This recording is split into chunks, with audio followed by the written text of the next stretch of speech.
In effect, season 3 of the Love, Health, Prosperity podcast.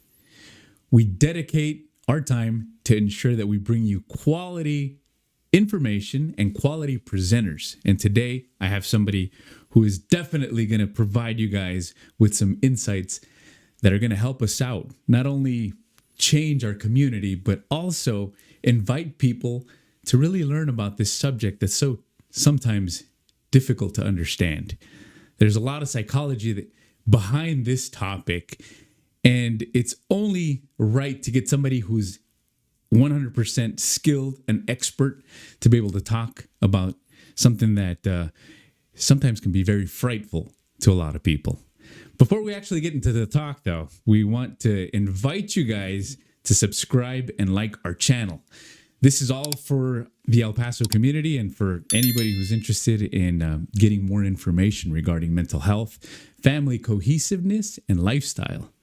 So don't forget to hit that subscribe button, and don't forget to follow us on all major social media sites. Thank you guys. We appreciate you guys watching us.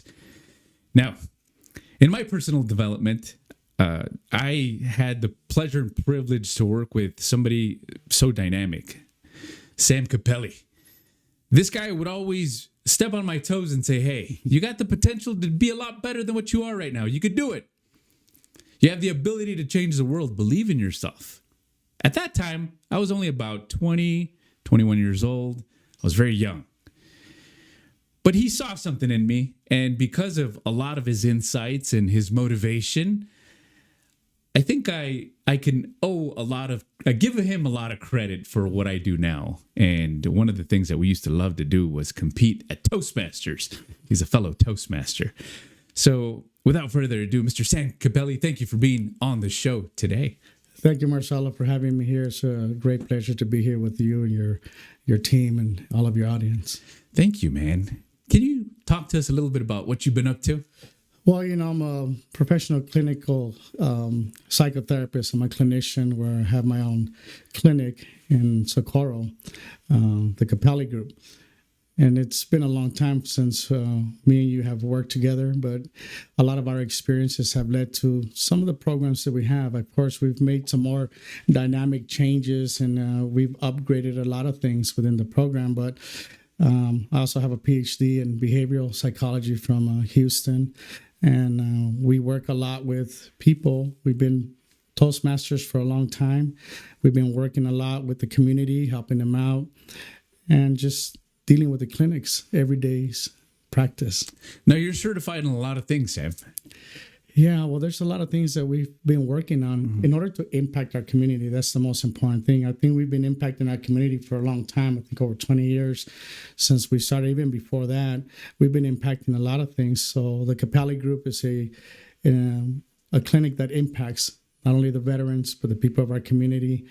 And we're in close contact with our great judges and all of our probation departments, as well as you, Marcelo. Hey, thank you, man. I appreciate that. So this topic that we're going to cover, because we've covered so many topics in the past, but this one in particular could be a little difficult to talk about. It can be difficult, but it's important to talk about it. A lot of times when we look at subject matters that may be sensitive to talk about, we tend to negate it because we think that we negate a subject, it doesn't exist. Yet on the backdrop, we're looking at a lot of impact of domestic violence in our community. And it's been, this is a global thing. It's not something that just happens in our community. It's something that occurs everywhere. So it's important for us to discuss, to understand the foundational behaviors of this and move forward with it. Great. So can you take us into the actual topic? Domestic violence. What is it? I mean, how does it come to be? Why is it such a big problem? And from your point here in the border city, how does it really affect our community? Marcelo, domestic violence is an event. However, domestic violence is really a power and control issue amongst individuals, women as well as men. We need to have the equality of both. So domestic violence is a power and control struggle between two individuals. It could be partnerships. It could be marriage. It could be employees. So but the domestic violence issues that we're running into now, as we're looking at the power and control that they want to assert on somebody else, it creates a defense mechanism in somebody else. So now we're having a lot of discussion back and forth. Let's see who can win this argument. And that leads us to a lot of dynamics within the abusive factors. So it's not just domestic violence being a physical event. We're looking at a lot of emotional abuse. That's where it all begins. It all begins with the emotional abusive factors. As stages in domestic violence occur, they all begin within maybe a honeymoon stage. We're looking at honeymoon stages in relationships where everything's fine, everything's good, but there's subtle methods of abuse. For example, they may tell you, can you change your shirt? I like the shirt you wore the first time I met you. And you say, yeah, I'll go change my shirt. And you go change your shirt and you don't realize, like, okay, well, they're already controlling what I'm wearing. And subtly they start to take that. But the thing is that we train other people to treat us the way they treat us, because it's all about the inner self. And so as we allow things to happen, they tend to snowball and get bigger. And so domestic violence is a progression of power and control issues. It could be something as sweet, though, as sweet as, hey, can you change your shirt because you look nice in that shirt? Well, very subtle. It's very subtle because we at the Capelli group, we call that covert. It's a very covert type of abuse, but it begins usually with an emotional abuse. Covert abuse is an emotional abuse. For example, I'm eating dinner with you and somebody comes and the waitress asks us, what do you want to drink? I want a tea. She wants water. The waitress makes a mistake. And I get mad at the waitress. They don't know their job. They don't understand how these people make their money like this. You got one job. And then I get back to my partner. Oh, sorry about that. But they don't realize that I'm already asserting a power and control behavior. And this becomes a subconscious behavior because it's a paradigm. These paradigms are created throughout the process of our upbringing. And so every culture in the world has it. Every culture in the world has a power and control factor. It's our ability to balance that power and control, because there is positive power and control, such as a teacher, a professor who has the power and control to guide you, to help you understand different aspects of your own mind and how to explore that. That's a good power. I have a good power over you, but I'm a guider, I'm an educator. And when we're looking at negative power and control, we're learning the aspects that I am going to take over your decisions. And if you allow me to do that, well, I'm going to keep doing it. However, a lot of the times when the individual allows themselves to do that, they may not have the education. They may not be aware that they're doing that. So this is where the Capelli group comes in to teach the better about this is the quality of your emotions when you're dealing with somebody else. And you have to understand the quality of their emotions when they're dealing with you. So we want to teach them a balance, because domestic violence can become a very difficult situation and paradigm to move away from. So our job is to create a paradigm shift, paradigm change. Okay. How does an abuser become to be? Well, an abuser doesn't become to be. An abuser doesn't understand he may be an abuser. Some understand the abusive factors, but a lot of times they don't even realize this because it's an upbringing. Some individuals, not all of them, some individuals are born into a family that may have a lot of domestic violence within their sector there. And if they have that domestic violence, well, they grow up thinking that's normal for them. So, for example, from the ages of 0 to 7, a child that is raised in a household that has domestic violence, the child believes that's the way the world is, because that's what they've been conditioned to. They're conditioned to always be on the fight and flight system. The autonomic nervous system has been rewired or wired to domestic violence. They believe that to be normal. So as they get older, from the ages of 7 above, they become very good at honing that skill because that's all they see at home. So as they get older and they start dating, they don't realize that there's a divide, that there needs to be a boundary. No one has ever taught them that boundary. So that becomes a normal event for them. So many times, how does an abuser become? Well, a lot of times they don't realize that they're abusing because they don't have the education, they don't have the mindset, and they don't have the appropriate guidance to teach them that. The time that they get the appropriate guidance, at times it could be because they have been arrested.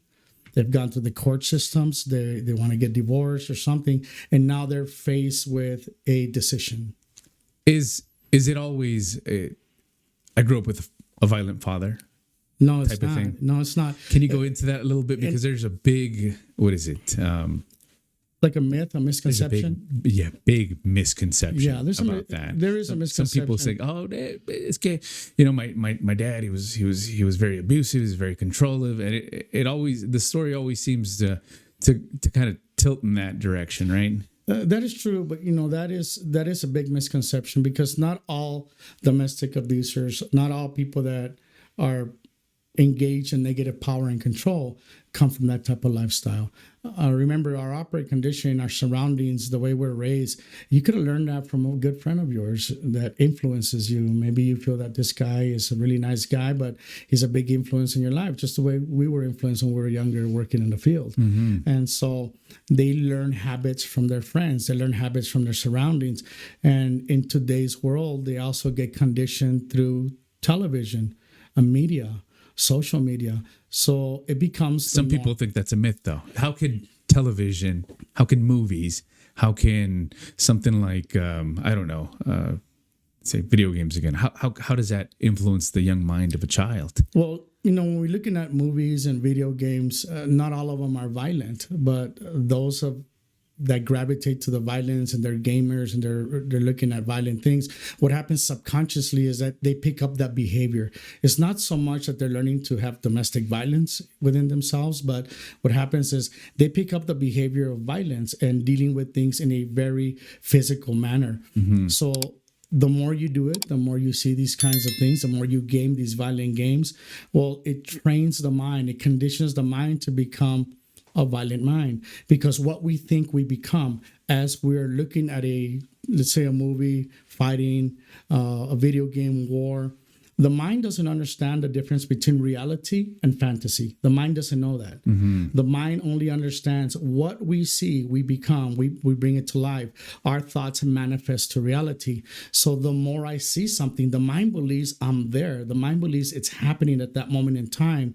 And so it creates an association factor. So now I'm with a partner and something happens that threatens my safety in a way, I will use that violence because it's conditioned in me to behave that way, not because the video game showed me, but I have a violent tendency because of that video game. And there's no boundaries within that, and there's no guidance. So a lot of misconceptions, but there's a lot of reasons why domestic violence gets exacerbated. What's the difference between a guy who could be violent and a girl who can be violent also? Well, there's no difference. There's no difference because power and control does not discriminate.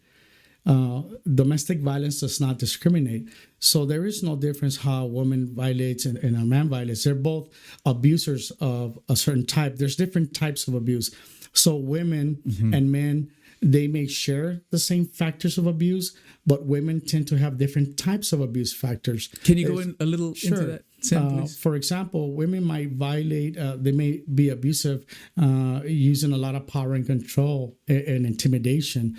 They may, for example, take their husband's work equipment and go pawn it, take money from their pockets or from their wallets, use a lot of provocative behavior in order to get what they want. Men will do the same thing. I'm not saying men and women are different. I'm saying that the tactics are the same because power and control tactics across the board is all about me overcoming your abuse or your person. And as we're looking at a man and a woman, there really is no difference. Abuse is abuse. Whether it's a man or a woman, abuse is abuse. So physically, it's equal. Say, all of a sudden a punch or a kick or a pinch. From the cases that we have, from the programs we run, we have at the Capelli Group the BIP program, the Battery Intervention Program, which is we have an accreditation with Texas Department of Criminal Justice.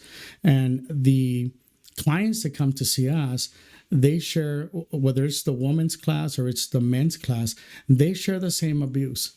It's the same type of abuse, hitting emotional abuse, financial abuse, using the children as abuse. For example, How so? Yeah. Your dad's gonna come pick you up for the weekend, and I see this in the cases now with some of the female participants that we have, where the child will be let out for the weekend with the father, but sends him with the worst clothes because dad now needs to buy him clothes, and brings the clothes back, brand new clothes, and keeps the clothes at home, and every time sends them with different clothes where he has to now go buy clothes, makes the child look terrible. So we use children and we triangulate. That will triangulate with the child. Will say, I'm going to talk bad about the father. He doesn't pay his child support. He hasn't been doing anything. Look at, you're just like your father. So we begin to use the child as a pawn within my power and control with my partner. And do men do this? Yes, men do it as well. So I'm not saying that the woman's the only one that does it. Both men and women do it. So in domestic abuse, there's an equality there of abuse, but we see more men being arrested for the abuse. They're coming through a program, but the women's abuse factors are identical to the men. But because we're looking at the law of polarity, the law of gender, women will abuse in a different way just because they're not men, and men abuse in a different way because they're not women. So as we look at this law of gender, they have the same outcome, which is abuse, violating your rights, but they have different tactics in that. And the tactics will run, basically the very first tactic is the emotional abuse. It begins with very small covert abuse. And that's actually what I wanted to get into also, Sam. I'm sorry, I didn't mean to cut you off, but the types of abuse that are out there. There are different types of abuse. In domestic violence, one of the most primitive types of abuse would be the emotional abuse, because with domestic violence, it scales up. It runs like in a little triangle. So we're looking at mostly emotional abuse to begin with. The emotional abuse is name calling, intimidation. I will intimidate you. I will take something from the table. I know that you need it, and I know you're going to ask me for it, and I'll tell you I don't know where it's at. I'll start gaslighting you. You're crazy. What are you thinking? And so emotional abuse is the very first abuse that begins to manifest within a relationship, because no relationship, when we're meeting, when we get together and we run through the cycle of the relationship, which is the patterns of the honeymoon stage, which is the beautiful stage. This very everybody loves everybody loves it. It's a great stage. We're in love. You can't keep your hands off your partner. You're always talking about them. If your girlfriend buys a red car, and every time you're talking to your friend, oh, my girlfriend has a red car too. Oh, she has she likes the red cars too. Yeah. Everything is all about each other. So we become very, with each other, we become very together. However, after the honeymoon stage enters a detail stage, and that detail stage is when I notice something I don't like about you. Maybe the way you eat, like you open your mouth and like you're chewing your eyes, and it's starting to bother me, but I won't say nothing. So we internalize it. So it's a thing called repression. We repress it and we repress it. And then when I can't repress it anymore, I will displace this emotion on you. And it's going to start with the emotional abuse first, before the physical abuse. And thank you for clarifying that, because there's a lot of people that also have a different definition, right? But in your terms, and since you talk about this a lot, what exactly is gaslighting for those that have a distorted view of what that is? Gaslighting would be me. It's like a label that we put on someone. And if I gaslight you enough, I put a label on you long enough, you begin to believe that label. For example, if I keep telling you, you're crazy, I don't know what you're talking about. You see how you get? You're exaggerating. Yeah, you're exaggerating. This is like gaslighting somebody. And the more and more I gaslight you, it's like a conditioning. Because when we're together in a relationship, we condition each other to how we are. And in our lives, Marcelo, we attract who we are. We don't attract what we want. And so a lot of times after the honeymoon stage, we realize that person is not the same person that I met. Well, yeah, because you were in a honeymoon stage, you were tunnel vision into that relationship. And now you're starting to see, well, that person is sort of abusive. Well, you attract who you are. You don't attract what you want. And that gets to be manifested throughout the relationship. So throughout the relationship stages, when we're looking at honeymoon stage, moving on to the detail stage, if you can survive the detail stage, what I find in most batterers, both men and women, they get arrested during the detail stage, because that's where a lot of the violence happens, and they like something. But it's also trickles down to that third stage of the relationship, which is a stagnation stage. So if you can manage the detail stage and still stay together, I know this is a toxic relationship, but it's all I know. And they don't realize it. So they move on to a very stagnated stage. It's just the way it is. It is. And thank you for clarifying that, because there's so many people right now on social media and on TikTok, and they throw around the term they've completely changed what it actually means. And thank you for clarifying that, because technically when somebody is gaslighted, it's good to have the defined definition of what it actually means. Yeah, and a lot of times as we're conditioning someone with gaslighting, they start to believe the person being gaslighted begins to question themselves, even internally, because we have a voice in our mind. We have that second voice. This is our intuition, and we start to question, but we don't say nothing, because we're starting to think like, maybe I am crazy. Maybe I am not doing this thing right. And because if I tell you this long enough and I live with you, or I'm your boyfriend or girlfriend, and we have an intimate relationship, that tends to be a very important factor in accepting what you're saying. So to help the individuals that come into the Capelli group in the BIP programs, to help them make the change of identifying how their emotion is going to be violated and how they cannot violate another emotion. I think that's where we draw the divide. And that's where we create that space, and they begin to question their own behaviors, and they begin to question their upbringing or their friendships with other people. And before you know it, we have an 18-week program. So after the 18 weeks, they realize, I didn't know that. They have an aha moment. Yeah, they have a lot of changes. So we do create the paradigm shift, because we are assertive with them, but we're educational and respectful. Yeah, that's a big thing right there. Yeah. Besides emotional abuse, what other abuses are there too? Well, from emotional abuse, obviously we're going to move possibly to a physical abuse. Now, physical abuse will require anything from hitting, slapping, and the abuser, there's a myth that these abusers are out of control. He hit me, he's out of control. As a matter of fact, a lot of times when we think of domestic violence, we think the abuser can't control himself, but the total opposite is they're very much in control. They know how to control, when they're going to hit. They know who they're going to abuse. They know when to abuse you. They're not going to do it in front of your parents. They'll do it in the car when you're driving home. They're not going to do it in front of the store. They're going to do it when you get in the car when you're driving home. They may not do it in front of the children. It's kind of like a Dr. Jekyll and Mr. Hyde. Yeah, most definitely, because the batterer is always in control. He understands.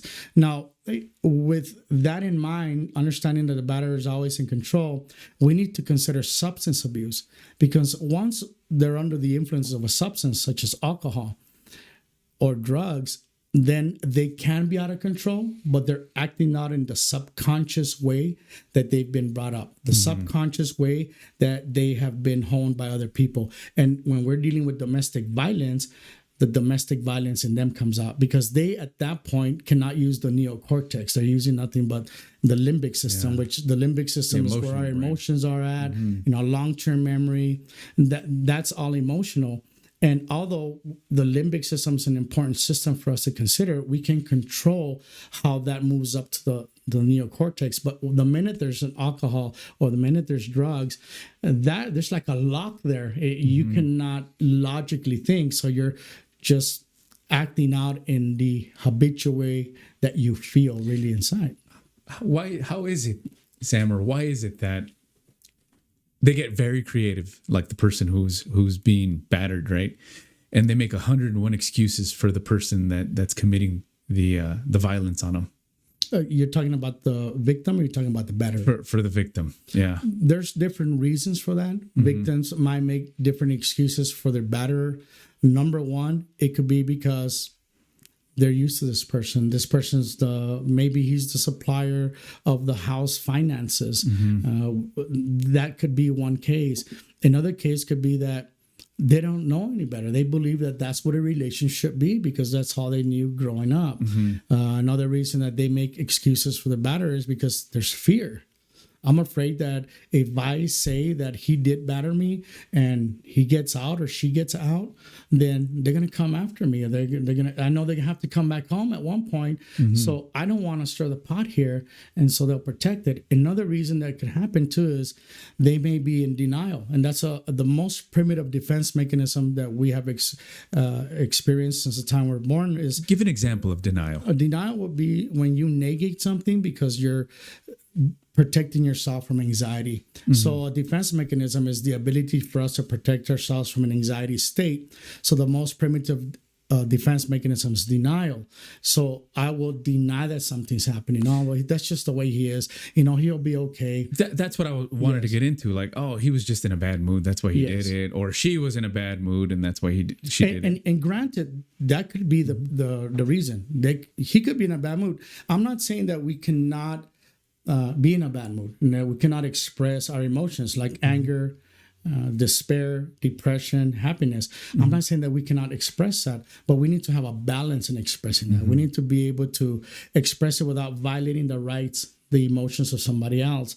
So when someone makes an excuse, oh, you know how he is, he's just in a bad mood. In turn, what you're doing as the victim, you're empowering that abuser to know that you're going to protect me when I abuse because I know you backed me up the last time. And so you're training me to continue the abuse. And you may not realize that that's happening. And so the minute we come into an education forum and they start to learn that there is a difference in expression of self and the equality of self within relationships, then they begin to question the behavior. The individual, we're all born good, Mars. We're all born great people. We're all born leaders, okay? We're all born that way. But as we grow up, we begin to learn behaviors. And so I may not be saying something about you personally, but I'm saying something about your behavior. You may be a great guy, but your behavior is not good. You may be a great girl, but your behavior is just not what I thought it was.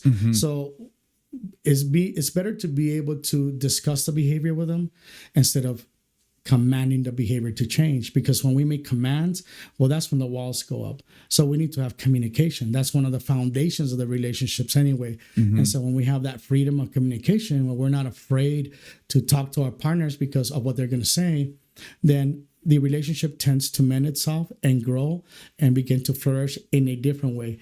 Because, okay, if you're in a relationship and it started off with domestic abuse because that's what you grew up with, or that's what you saw, you didn't know any better. We have what we call evolution, and we have evolution of mind. Evolution does not occur without education, without experiences, and without age. So as we get older and we experience and we become educated, whether it's scholastic education in school or whether it's the education of life, we should learn from our mistakes. Now, we do not learn from those mistakes. Guess what happens, Mars? We get to do it all over again. Yeah, we experience the same events because we're not learning from the event. So the more we learn from the event, we leave it behind. It's past, it's history, it's fantasy, it doesn't exist anymore, it's gone forever. We need to learn the lessons from that as we move forward. And if couples begin to understand that, they can begin to evolutionize themselves into a healthy relationship and create a new type of family, not the one they grew up with, or not the one they saw from their friends, or not the one they were influenced from before. They can create their own new cultural dynamics of their family, which is encouraged for sure. Now, believe it or not, we've already come to that point where we're starting to wrap it up. Was that quick? That was quick, yeah. So I guess the last question would be, how do we help people? I know one of the questions that you would ask, well, let's go ahead and focus our attention a little more on the person who's doing the abuse, right? How do we help our community with being able to identify and being able to step up and get help if they need it? Well, the way we help the community, number one, is through education. By then, I'm understanding that the Capelli group has the BIP program to help educate them on domestic abuse. They don't have to wait for the other help. The other help is the police showing up. We have a great police force in El Paso that deals with domestic abuse. They're very well trained. And then they get the other help when they go to the judge. We have judges in El Paso that are great judges that are able to guide these individuals to the BIP programs. Every judge that is dealing with the BIP programs and these batterers, they educate them in a different way, but it's a more assertive way. Our probation department is another way that they get help. The probation department keeps them in line. It keeps them in an order, structural fashion to finish classes, to do their thing, because that's an education of a different sort. So if you don't want to take that type of education that's a little more assertive, more direct, then you can volunteer yourself into the BIP program with the Capelli group, and that's going to help you understand, well, I don't want to reach the other education factor, because I don't want to say that's negative when the police gets called. It's an event that happens, but it's a necessary event for them to maybe able to make the changes. So education... And it affects their lives big time. Well, it affects their lives. It goes on the record for... It can go on the record forever. If it's an impeding breath charge, if it's a felony, that could go on the record for a long time. But that's left for our great police force, our great judges, our great probation department, which they're phenomenal on their job. But on our side, on the sector of the education side, we want to integrate them into a new way of thinking, into a way of equality, into a way of family that is more conducive to life than just existing. I want them to live. Perfect. Thank you for that, Sam. And if people want to get a hold of you, do you want to go ahead and let them know about your website? Yes, they can get a hold of us at the Capelli group. They can talk to Sandra, my wife Sandra, who is the administrator. She's also the co-founder of the association. The Capelli group's at 9739 Socorro Road. They can also call us at 915-799-0614. Or they can go on our website, www.thecapelligroup.com. They can contact me, Professor Samuel Capelli, or they can contact Sandra Capelli, and we will be more than happy to guide them, to educate them, and get them started on a new way of life. Awesome. Well, we thank you for that. And we thank you for all the awesome work that you're doing for our community. God knows we do need a lot of education, intervention, workshops. It saves lives. And not only that, I think it also enlightens the people involved to make changes. So I really appreciate that you came and you talked to us. Well, Marcelo, you're also doing a lot of changes because you're putting the education out there. You're putting the people that need to have a voice to be out there and heard. A lot of people may not know. And so when you're doing your education in this fashion, education comes in different degrees. So you're educating as well. So I want to thank you for putting us on, and thank you for all the years of education. And I want to thank your crew as well. They're doing a phenomenal job. Awesome. Thank you so much, Sam. Thank you, Marcelo. This concludes this episode of the Love, Health, Prosperity podcast. We want to thank Sam Capelli for being on the show today. We'll see you guys next week.